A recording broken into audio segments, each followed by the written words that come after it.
Hey all, and welcome back for another HellfireComms Patreon Quick Look. Today we're taking a look at a Kickstarted game. This is Bloodstained, Curse of the Moon. It's basically a little Castlevania style romp, and I'm going to throw it over to Tanner, because we just recorded two of these back to back and my voice is starting to give out.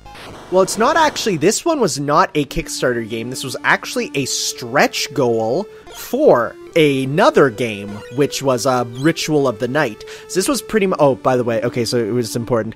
Do you want to play it like Castlevania? Choose Veteran. Do you want to play it like a modern video game? Choose Casual. It is up to you. I'll go Veteran.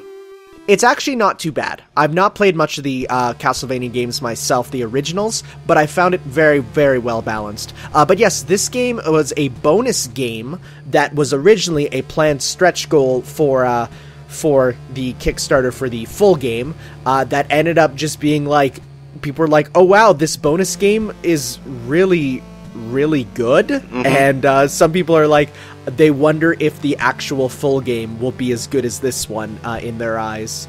But having played the backer demo of the full game, I can safely say that, nah, it's gonna be good.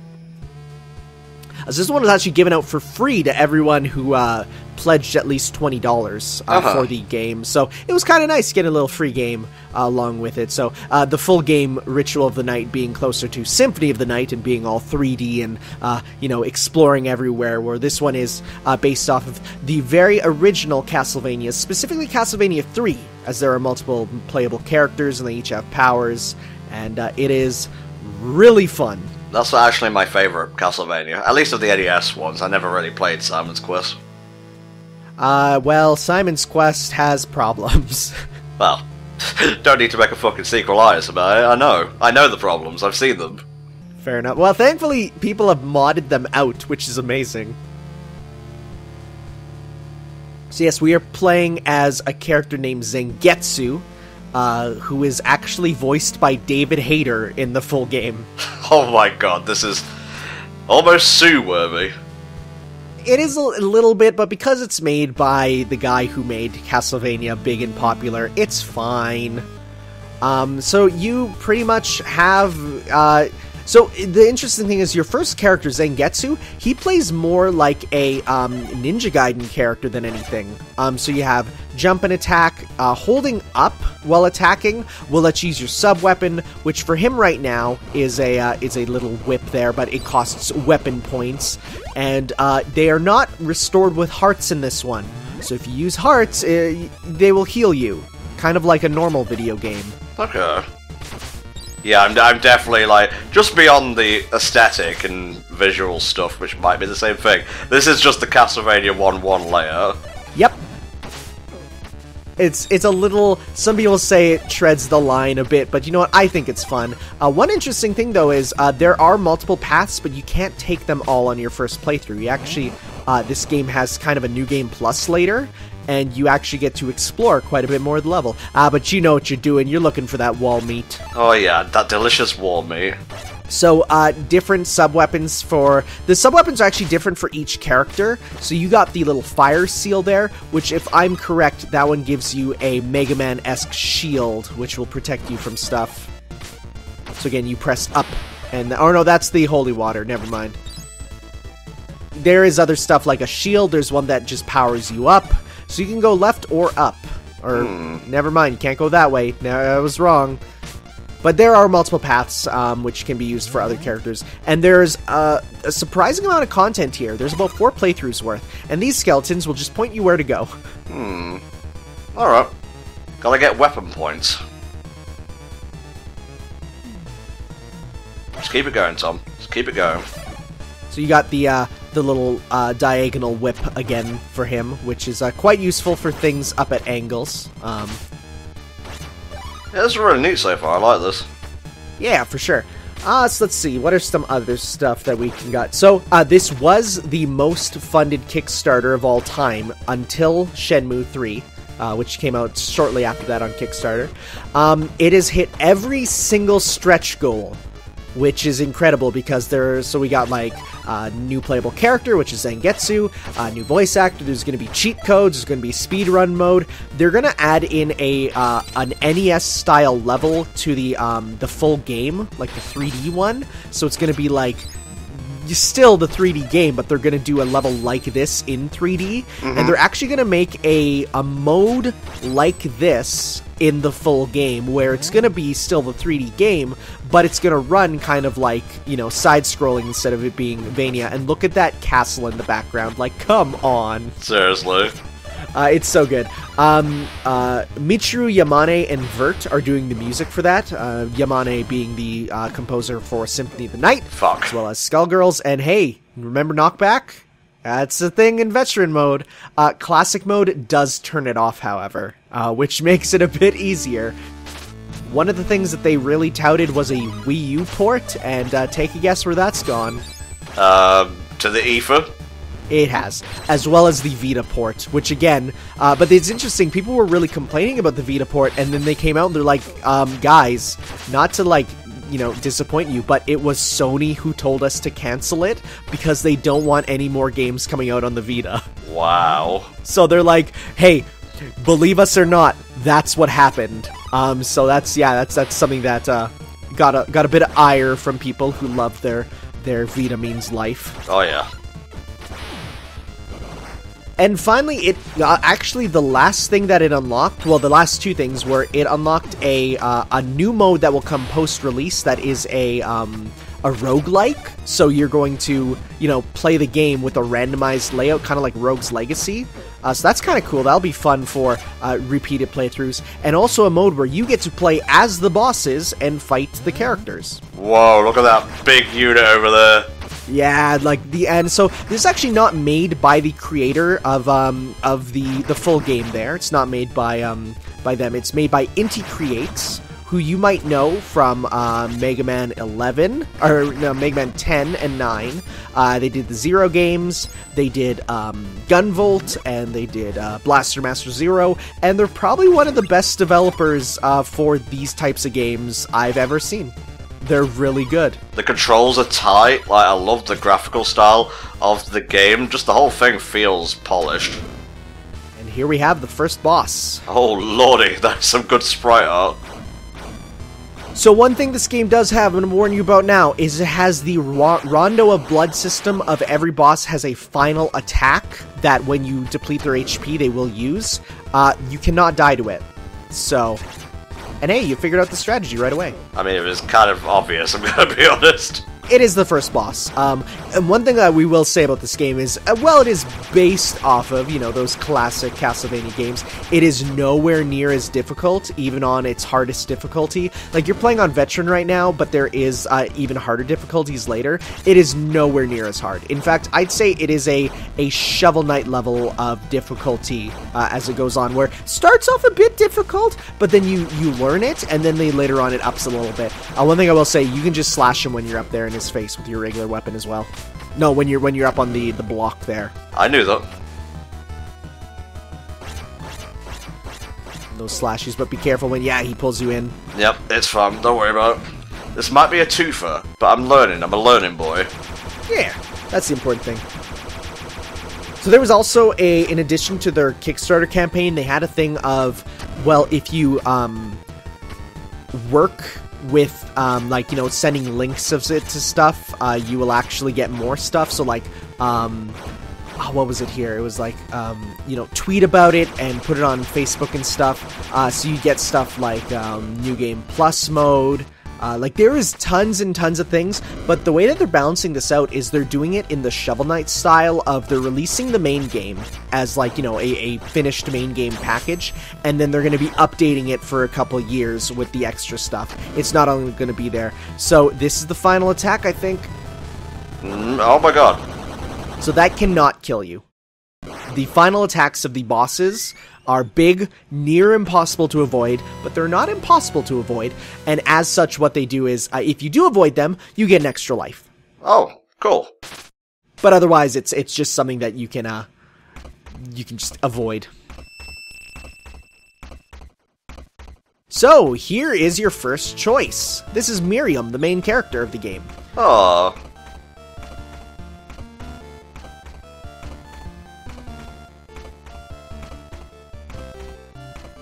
Here's your choice.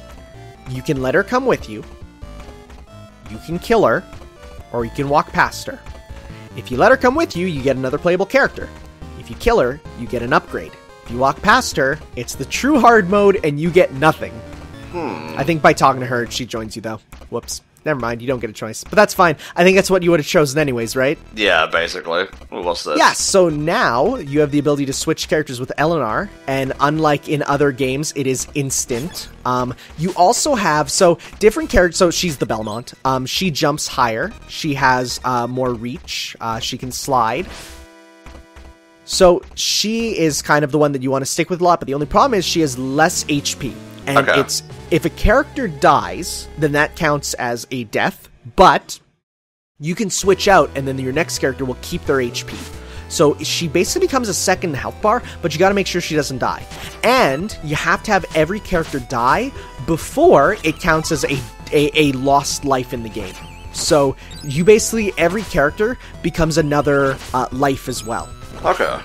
So it works out. But yeah, she's the one that, of course, has the whip sword, which is actually a backer exclusive weapon. In the full game, it's basically Ivy's sword from Soul Calibur, where it's it's a whip sword thing combo it's a sword that whips out. So that's going to be a thing. There's a couple backer exclusive things. One of which is a boss battle against the creator of the series, Iga.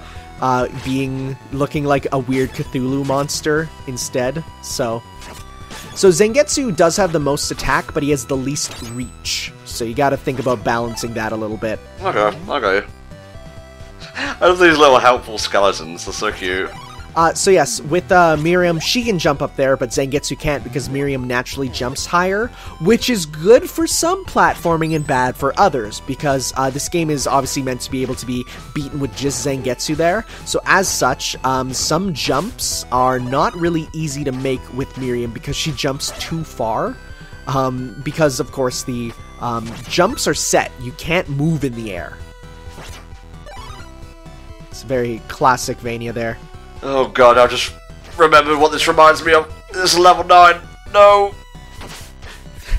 There's some shenanigans later, but you never don't have something you can do to make it easier, if you will. There's always something you can do. So yeah, she has different sort of sub-weapons. Every time you pick one up, you get another thing you can use. Yeah, there you go. So the enemy design is really cool. A lot of the funny stuff is there's some enemies that are just actually from Castlevania, and the reason they can use them is because they're all just public domain monsters. They even said, like, we can put in Dracula, but we aren't going to, but we could. Mm-hmm. So because you had died with her, she's just unable to be used for a bit, and you didn't lose a life. How am I supposed to get over them now, though? You can sneak up on the platform and slash them when they come out. You can just move a little closer. It's like tap tap Mega Man onto the edge. And go down and there you go. Yeah, so the game can entirely be done with Zangetsu with no power-ups, so as such, you have to think, there's always a solution. You're never stuck. I say as there's probably some situation where you can probably get stuck. Yeah, those little sprite things are the worst. I actually wondered what killed me in the previous train level. It was just like him. I didn't actually see him at all. Yeah, they're annoying, especially because they move freely while you don't necessarily have the ability to. Oh god, Spearman. Jesus, no.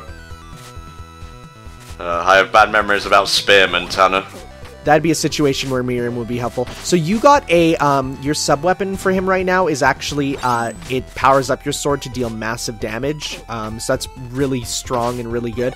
But yeah, hitting these guys is a bit of a challenge. That one's really good for bosses too, because of course it just makes your damage go up. Oh yeah.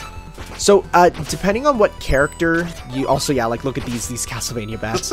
Depending on the character that you are, like, the sub-weapon when you slash it will change, but you can't select it with other characters. So those bats with Miriam are almost impossible to hit, so you actually do want to switch back to Zangetsu for that. Oh, okay. Oh, hello. So you had a lucky pick there. Don't know how I dodged that first time. Oh my god. It was Ultra Instinct, Tom. You've awoken. Don't pander to me, okay? I know what I like. So there's actually some situations though where like those enemies there would just keep hitting just keep firing bows, and you actually have to come up with strategies to get around it. There's some light puzzle elements to this game for sure. And there is, I will let you know, there is wall meat in this game, but it's just not always as apparent. And bad news, you need Miriam to get that. So that is a permanent health upgrade. So you could kill yourself with Zangetsu now, but it's not too big of a worry. You can, if you go to the start menu, there's a button that says Curse of the Moon. which makes you wonder, what does that mean? That just means go back to previous levels. Right. Because when I saw that in the options, I'm like, what does that mean? That's just the name of the game. Why would you ever click on the name of the game while you're doing this shit? Let's be honest. I was like, is it gonna reset the game? Because does it mean go back to the title screen? I don't know. Miriam's reach would be really helpful here. All these enemies are, of course, enemies that would appear in the full game itself. But this boss kind of sucks. I'm gonna be real. There's no way you'll be able to know his pattern on the first attempt. Yeah. So with Miriam here, you can actually slide and go under it. But, oh, hey, you dodged that one pretty good. But, yeah, those rocks come down, and then he falls down. So, yeah, this boss is very much a case of it's very difficult to tell what to do on the first attempt. But that's pretty much everything he does, aside from this bubble attack here. So, once you know that, at least, it's not too bad. But I remember on my first attempt, I'm like, I had no idea how to do this stuff on the first one.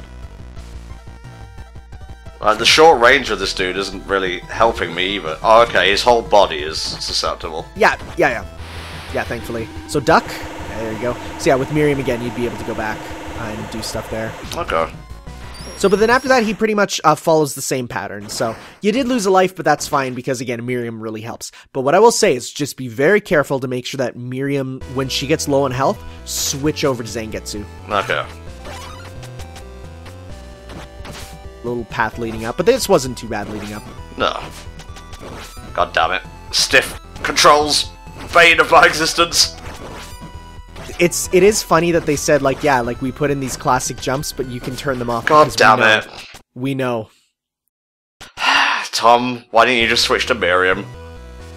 It is tough to remember that, like, yeah, you can switch over to these characters, and yeah, Miriam jumps way higher. She's in everything but the actual, HP, she is the best character, which I honestly played most of it with her because she is way better than Zangetsu.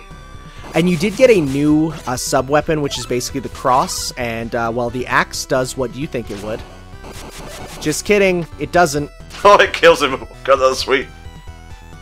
So thankfully, you can get the health upgrade now. Yeah. Or no, rather, that was the weapon upgrade. You get more weapon points. The health upgrade is a big glowing heart. Yay. As it should be in video games. That's a fun sub-weapon. Not the best on the boss, though, I will say. So hopefully you get a good one for the boss up here. Let's have a look. The scythe. That's a good one. That's your cross. Nice. Come on. Come on. Yeah. There you go. So yeah, Zangetsu, it's purposely done that Miriam is like the main character who's the best, where Zangetsu is a side character, and you actually fight him in the backer demo for the full game there, and boy, he is difficult. So you can jump in the air and use this scythe also. Steady on, Tom. Steady on. It's okay, I can just jump over that. We tech those. Oh, I can never see him coming. Yeah, that again, that is a tough one to avoid. That's a good power to use here.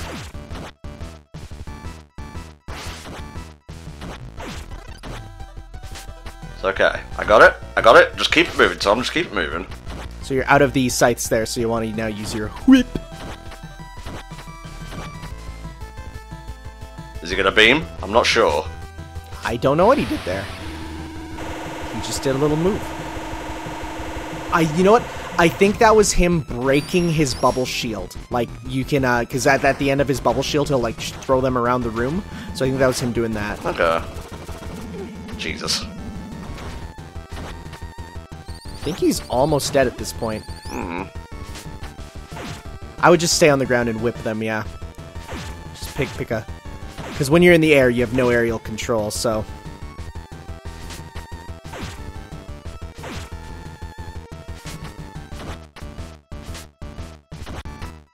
Yeah, you're safe for a bit, so you can just keep hitting him. Take it nice and easy, Tom. Nice and easy. That thing's gonna fall right on top of me. Nope, you're good. Yeah.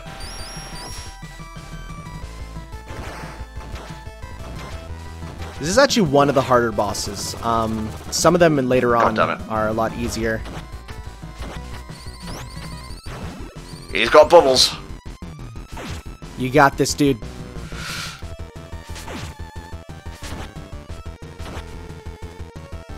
So yeah, Miriam does deal less damage than Zangetsu there, so if you're using Zangetsu, he will take way less hits. I think she does half the damage she does. Yay! Okay, so here's his attack, his final attack, which again, cannot kill you, but is tough to avoid. I'm okay. I'm okay with surviving that. Yeah, so as you see there, it is just a final hit there. Yeah. I wasn't even in part of that fight, but I'm here now for the cutscene. So you get your third playable character here. There's 4. I appreciate a thorough rundown of all playable characters. This dude's Alfred. I thought he was a good guy. Then I played the demo and learned he's a bad guy. Aww. So this game isn't canon. It's just kind of a side story. I think it's implied to be a dream of Zangetsu. So I was a bit sad about that. Originally it was a canon prequel, but this causes a lot of problems with the canon, so they said, nah, it's just a weird side game. Okay. They said, don't treat it as anything, really. It's just a cool little thing. Alfred will now take a mortal blow for you. Alfred, least amount of HP, but has and horrible physical attack, but his actual magic that he uses is really good. Okay, so he's the cipher of this whole thing. Yep, pretty much. Except, unlike Sypha, he actually, he can do a decent amount of damage with his rod, it's just short range, but he is a lifesaver when you get some of his skills. His fire shield there, which you can press with X, you can then switch to another character, and it stays on that character. Ooh. Which is like, so you basically have a free shield at any time if you need. And it does completely nullify projectiles and stuff. Okay, well, I think we're going to leave it there. This has been Bloodstained Curse of the Moon. If you want to see us play more of this, let us know in the comments down below. Here's everyone who's currently pledged. Thank you again, Rob, for pledging for this. Your constant support helps us to do more video games for the internet, and if you want a video game played for you, that could possibly be turned into a playthrough or a stream down the line, feel free to consult patreon.com/HellfireComms for all the details, and yeah, we'll play a game for you. Not for free, but we'll play it. That's how capitalism works, guys. See you next time for another HellfireComms Patreon Quick Look. Bye-bye. Ciao.